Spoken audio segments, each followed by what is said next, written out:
Yeah, I mean, so that, I think we're now sort of reaching the tension in our thoughts, which is a good thing. And you know, I mean, I agree that there's a real danger in literalizing and coming down on a date, you know, or thinking that, you know, I mean, there's been this kind of 2012 meme in the counterculture since McKenna's work and with Jose Arguelles, Dream Spell. People are like, oh, you know, it's going to be great. We're just going to, you know, get to that point and this amazing stuff is going to happen and we're all going to, you know, transcend the physical. No, I think it's much more like hard work that needs to be done, and that what's happening is a kind of potentiality is opening up for our evolution. But I do feel that, you know, that first of all, these sort of mathematical formalizations of the Mayan calendar are super duper interesting. And there's this book Carl Johan Kalaman wrote, The Mayan Calendar and the Transformation of Consciousness. It's too much to go in here now, but it's this model. I always say that, and then I start going into it, and I can't stop. But basically, it's a model where there's a kind of 9-stage process in the evolution of consciousness, which each stage is 20 times faster in linear time. And in each stage, the same amount of evolution of consciousness is taking place. And it began like over 16 billion years ago, and ends around 2011, 2012, according to this model. And according to this phase, we're on this 8th stage, where we're now experiencing as much sort of development and evolution of consciousness in roughly 1 year as people were before 1999 in roughly 20 years, and before 1755 in roughly 400 years. So he has this model of this incredible acceleration of evolution. And to me, like, you know, having sat with it for a while, I mean, there's no way you can prove to anybody that this is the case, but I do feel that there is this momentum of shift and this momentum of transformation, whether you look at the evolution of technology. I mean, we are different beings now than we were 10 years ago just because of what cell phones and computer networks are doing to us. I mean, I think it's actually subtly transforming the whole nature of the self and our awareness of being a self. We're sort of moving out of this kind of alienated, individuated prison that we've been in into a more kind of contextualized, networked sense of the self, and you know, to me, it's a real shift. And the other aspect that, and there's a bunch of aspects, but and then this ecological crisis, you know, we can't wait, you know, till 2015 to deal with what's happening with species extinction. I mean, apparently now in the next 30 years, 25% of all mammalian species are going to be extinct, which is a total transformation of the biosphere beyond anything we could imagine. So if we want to make a U-turn in our kind of practices, we have a very small window of opportunity to do that, and it's going to take a real commitment to making a transformation of consciousness. And the other level, to me, which comes into play, is the sense of this kind of psychic reality. I mean, the way I talk about it in the book, it to me, and to a lot of people that I know, it almost feels that sort of reality is becoming increasingly psychically malleable and less sort of materially dense. It's the best way I've come to sort of think about it, and it seems to be happening in stages. So, you know, for me, I've experienced a huge number of like synchronicities to the point where I don't even think about it anymore. You know, it's like I think of a book and somebody puts it in my hand. I mean, when I thought of doing this event, I was like, oh, I got to try to reach that Doug Rushkoff guy, so I think we could have an interesting talk. And then immediately went into a cafe, and there he was. You know, so then we did it like 2 weeks later. You know, so to me, it's this domain of the psyche. And Jung talked about this a lot. That there was this reality of the psyche, that synchronicities were cueing us into this sort of interconnection, interpenetration of mind and world. You know, and that seems to be becoming more and more available to more and more people, which to me suggests a really deep transformation in the reality that we're in. I mean, as I said, on many levels, I feel like I'm in a different realm than I was in like 5 or 10 years ago. You know? Rock on. No, I mean, I would go with that. I mean, I do think that human beings are becoming more capable of organismic relationship with one another. I mean, you know, and there are models in nature, you know, from slime mold to the coral reef, you know, of emergent behaviors in organisms. The question is whether or not an emergent behavior can be a conscious emergent behavior. In other words, it's not that we go back and become a slime mold and act automatically. It's a matter of can we bring our individual consciousnesses into collective action and collective awareness. So it's not like yeah, that to me is the evolutionary process. That's and we tried desperately in the 20th century to have these great group activities, right? But they were all directed from above, whether it was Stalin or Hitler or whatever. You know, we knew how to do it by goose stepping. We didn't know how to do it in a more sort of rave-like model where it works out anyway. And that's a matter of having trust. You know, trust in our intention, trust in other people. And it's really tricky right now because the more open we get. It's also about this kind of coming to the end of this kind of period of kind of male dominator patriarchal kind of domination of the situation, that there, this concept of the return of the goddess, it's very popular in the New Age, but I do think there's something to it. There's part of this change in the nature of the self and the reaccessing of this intuitive domain. It's bringing in this more kind of feminine lunar element to balance out this kind of masculine solar rationality that we've been trapped in. And these earlier movements in the 20th century, as you said, were these kind of impositions, these kind of dominator attempts to control nature and control reality. And if this change is actually happening and is going to happen, it's a totally different kind of thing. Yeah, and I think the major shifts in a civilization's orientation and consciousness actually occur more subtly than you might think. In other words, I don't think that there's, ooh, we're going right through it now, and then it's like, whoa. I think it's really that it just kind of reaches critical, and then we tip more. I mean, when people went through the original Renaissance, or when people developed language, when people developed text, I mean, in the major shifts we've had of consciousness, even just of speech itself, I don't think it was like, like the cave guys went, whoa. I think it was more. I think it's a more subtle thing that happens over centuries. That's your thinking.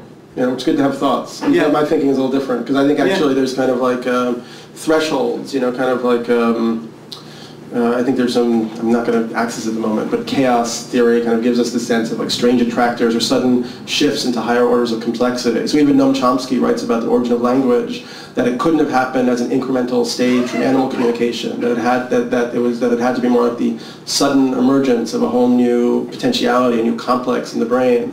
And I think that even if we look back at our recent history, there are shifts which are super surprising that happen really suddenly, whether it's the fall of the Berlin Wall or the 60s. I mean, nobody was prepared for the 60s in 1961. Sociologists were saying like, oh, that generation, you can market anything to them, they're totally with the program, it's all going to be easy to like control them, and then this whole thing burst forth. Yeah, but that kind of cultural shift it's still not fire from the sky kind of stuff. No, but this has also been prepared. I think this shift is deeply prepared by this sort of counter history. Yeah. Should we open it to questions? Sure. And comments and discussion. Yeah. Hala. Hi, Daniel. What's the hard work, Daniel? You said hard work.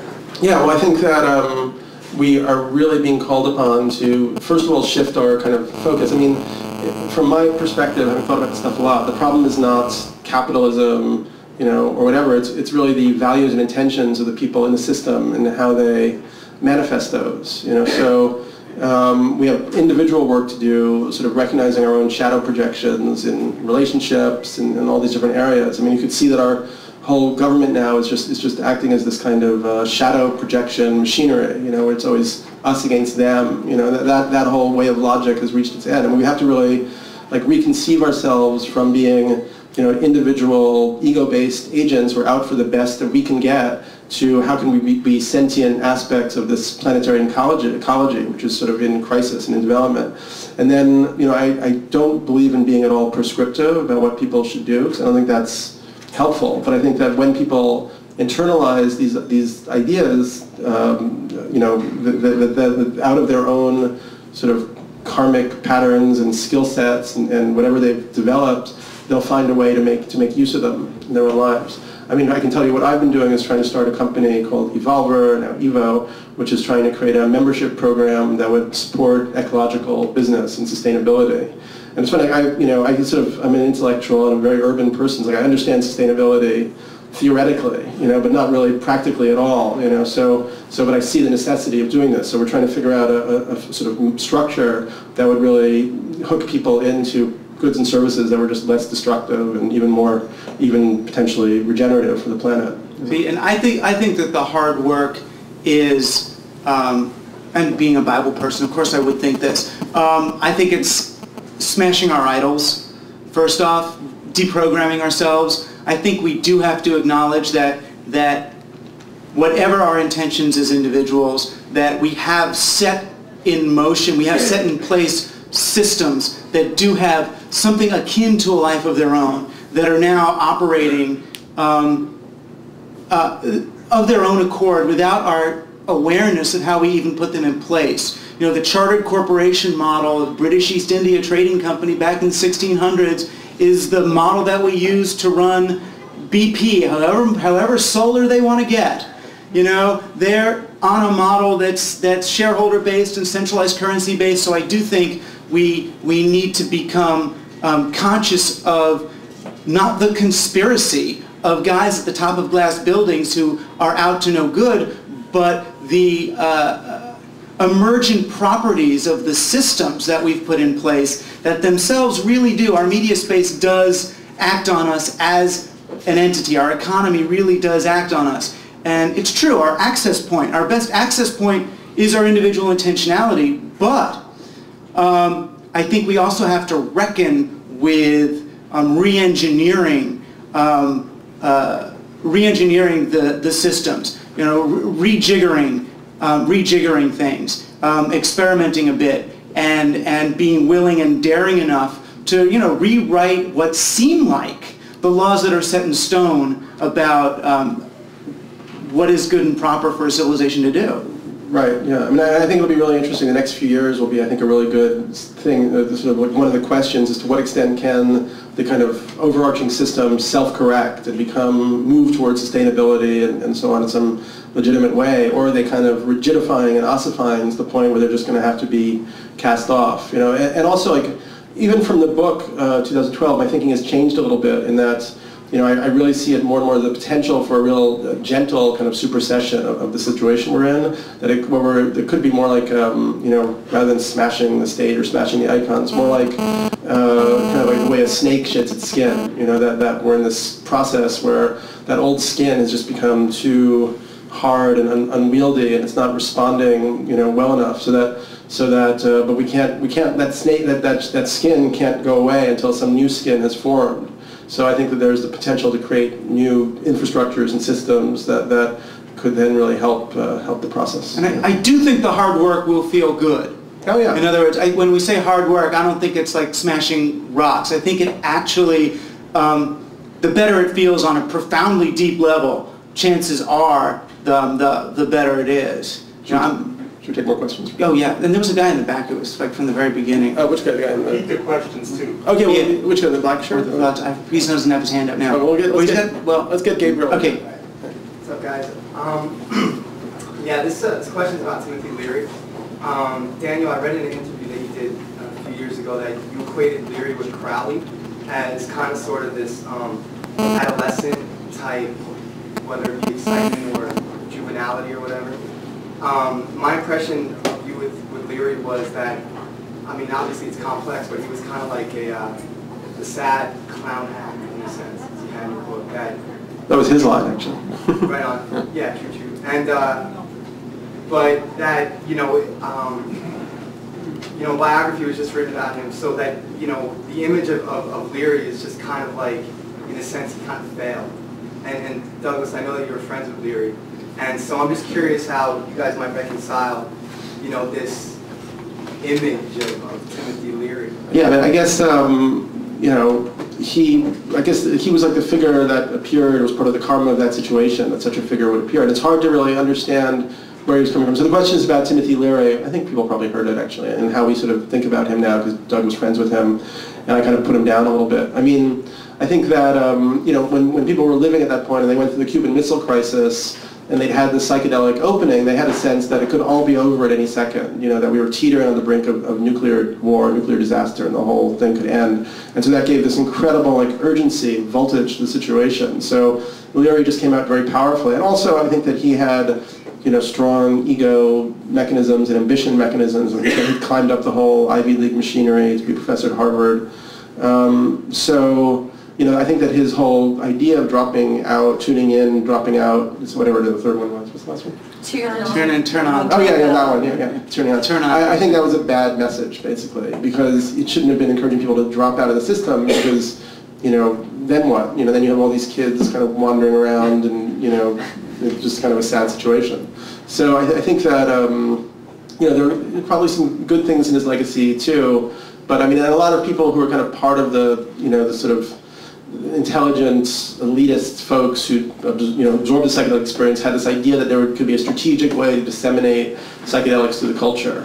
It's a very complex situation, and it's really not a question of judging. It was the karma of the situation that he was the kind of figure that emerged into prominence, and now we're gonna, maybe it's all coming back in a different way. Yeah, I think what's happening to Tim now is real similar to what happened to Crowley shortly after his death. After Crowley died, this guy Simmons wrote this biography that was kind of based on the whole beast model, and here's the devil man incarnate, and it was this real mean thing, and kind of like the biography that came out now that's focusing more on Tim's personal life, which, as far as what I saw, left almost nothing to be desired in terms of, wives and the kids, and this was chaos. But I don't think, in the long run, I don't think Tim's contribution to our society will be the cheerleading of psychedelics. I think he actually, both the sort of transactional psychotherapy ideas, the sort of relativism of the relationship between seeming authority figures and those who transfer parental authority onto them, and the sort of that attempt to level the playing field by any means necessary. And as far as he was concerned and the people of his generations were concerned, can we come up with a model other than blowing ourselves up? That's really what he saw as his job. What can we do to do something other than all die? And that is, he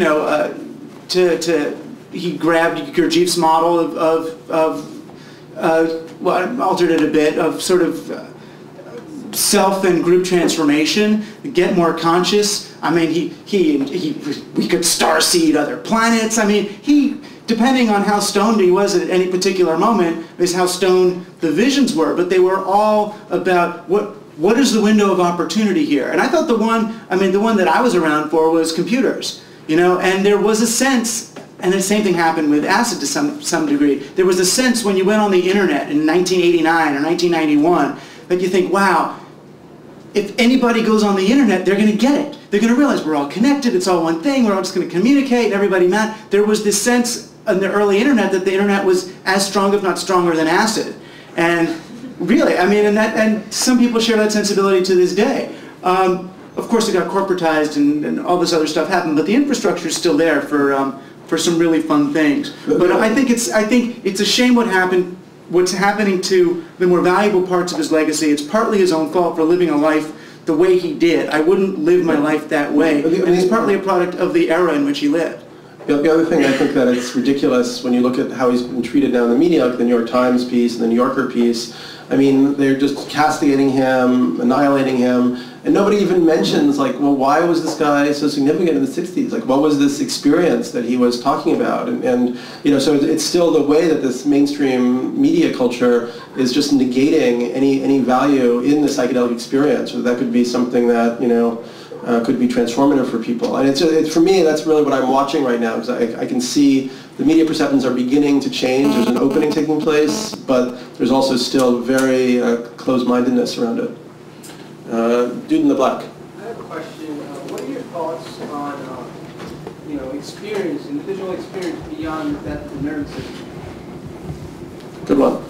I think there's really good evidence for reincarnation. I talk about it in the book. There's this guy, Ian Stevenson, who wrote a book, I can't remember what it was called. It's in my bibliography. But he spent 30 years looking at spontaneous life recall of children all around the world. And he would find, sometimes he would take these kids back to, what they remembered, where their family was and so on, and it was all true. Sometimes these kids would have scars, and they would go back and either dig up the body or find the autopsy photographs of the person they'd been associated with. And they would find that there was violent wounds where those scars were. And there are photographs of this. And then also you have DMT, the spirit molecule. Dimethyltryptamine is a component in ayahuasca. Rick Strassman wrote this book, DMT, the spirit molecule. And he has the thesis that DMT produced in the pineal gland could be this kind of conductive medium that brings the soul back into the body and releases the soul at death. So, but beyond that, I think it's, a lot of stuff is beyond our articulation. I love Rudolf Steiner's work as an incredible potential articulation of all these kind of cosmic realms that we pass through after death. And how kind of in the West there's been kind of individualities who've passed through different lives and different situations. He has these books called Karmic Relationships, where he goes back through different figures and shows who they've been I don't know how I got the information, but I mean, to me, there's something about it which feels somewhat authentic. Although once again, I wouldn't be too literalistic about it. I think we die, but I'm okay with that. Jeff Whitmore, we got to get him in here. Well, actually, I'm Brad Bruns from the personal district attorney. I think I should just be truthful here. I have sources that say that you are actually, and I know this is a courtroom, not a circus, but that you were actually on the secret payroll for Mel Gibson's 2012 movie as a spiritual. Okay, all kidding aside, you're like a member of one of those like ayahuasca churches, right? What do you see the future of that in this society? Do you see it growing? Or Okay, yeah, it's pretty, I mean, I never joined. I thought about it. I may still join the Santo Daime at some point, but I think that it's a really fantastic container and kind of modality for people to experience ayahuasca in a really safe space with real experts. And the Supreme Court, maybe some people here know this, recently made a decision where they legalized on a federal level use of ayahuasca in these Brazilian churches, União de Vegetalis specifically, and probably Santo Daime by extension. So that may mean that it becomes an experience that's legally available to people. And it is now, right, with the Supreme Court. It's still there's lots of gray areas there as far as I understand, because in a way they threw it back to the state, so it could go state by state, or the states can just ignore it and kind of let it go on. So who knows what's going to happen? But and nothing he's saying should be construed as legal advice. Yeah, exactly. Ever. But I think that to me the Daime has some kind of a hypothetical part in this potential prophetic outcome that we're moving towards. Yeah. There's the guy way in the back who had his hand up with the glasses. Yeah. Yeah. Hi, Michael. Douglas, with your thing about the chandelier, remember getting stuck in the chandelier. And I think the way the forces are arranged in society, do you want a room to have a chandelier? And if it is, then or do you want to live in a room without a chandelier? That's what I'm talking about. Personally, I want to live in a room where everybody is making chandeliers for one another all the time. And if everybody's making them, oh, look at the chandelier I made because I just saw this thing. Whoa, that's fucking tricky logo. 3 of us made this one together. And whoa, that's come on. And that if we really realize that we're... What? After party. Yeah. We do need a good chill room, though, don't we? I mean, I do want to say, by the way, this is really an exciting crowd. I mean, it's great to be doing this on Prince Street in New York. And I feel like I've been trying to get a hearing for these ideas in Manhattan. I'm sort of like marooned here. Like on the West Coast, there's all this whole psychedelic culture is blooming, but here it's been, much more tentative and cynical and critical. So it's really exciting. New York has a fool me once, fool me twice. Yeah, you did the harmonic convergence. Well, I didn't see nothing. Y2K, I'm ready for Times Square to come toppling down. I got my what? Nothing. So New York has that kind of quality. Once you put a date down, it's dangerous in this town. Okay, we have, yeah. This is for Daniel.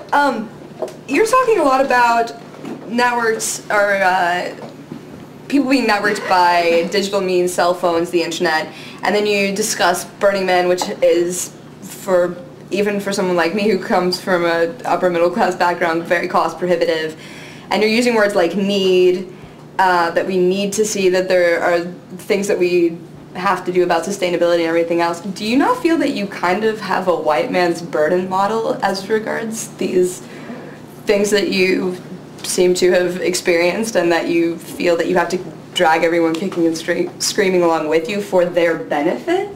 I don't feel like that at all. I mean, maybe I have a white man's burden. I'm a white man and I feel a little burdened.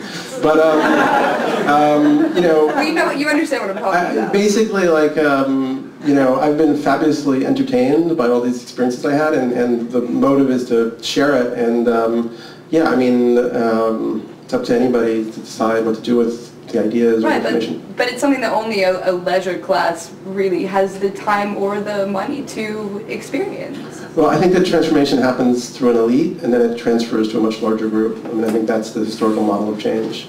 Because people don't have time. You're right. If you're a working class person now, you've got all these debts. You're working all the time. It's You know, it's only those people who have the time who can really go out in search of these other kind of realms and experiences. But then once you've got that inspiration, hopefully you have this sense of compassion and desire to, you know, make sure that other people can have those experiences, you know, if they want them. I mean, I guess worst case, if it's like Metropolis, right? And there's all these people working down there doing the engines and making all this stuff, and then we're up here in the clouds and don't even know that they exist. Then if you find out about them down there, like the daughter of the industrialist guy finds out about them, then you got to make everyone aware that, oh shit, you know, the other 99.9% of the world is really suffering. That is the white man's burden, but it's not a matter of bringing them along with us, it's a matter of bringing us along with them. I mean, I've always looked at the internet really as a dry, safe way for rich white people to realize there's a rest of the world out there. You know, it's not they who need the internet. It's kind of we as a model, not as a reality. I also want to say that I feel a lot of like personal gratitude that I've gotten to go to a bunch of indigenous cultures because whenever I'm in those tribal spaces, I feel really like relaxed. Like I feel like, you know, there's something basic there. There's a kind of basic humanitarian essence which has been preserved, which we've kind of lost, and then come back into this society feels much more artificial.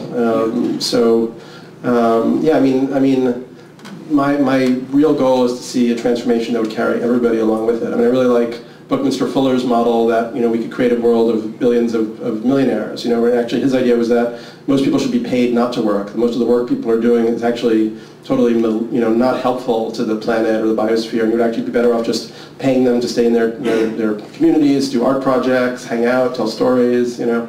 The one thing I would disagree is I don't think that these things come from an elite and then somehow trickle down. I read a book, a recent book, what's it called, The History of Scientific, The History of Science, something like that, and this guy showed science and technology that pretty much everything that got developed scientifically and technologically started in some totally working class, down and out way and trickled up to the academy. I mean, I don't think the world is in as much trouble as we are, right? I think, in other words, I think that there's a lot of other parts of civilization that are in the ascent, and really it's more a matter of can the elite catch up? Can we deprogram ourselves enough from the Disney capitalist whatever reality that we've built for ourselves and this sense of danger and constant peril to join the rest of the world rather than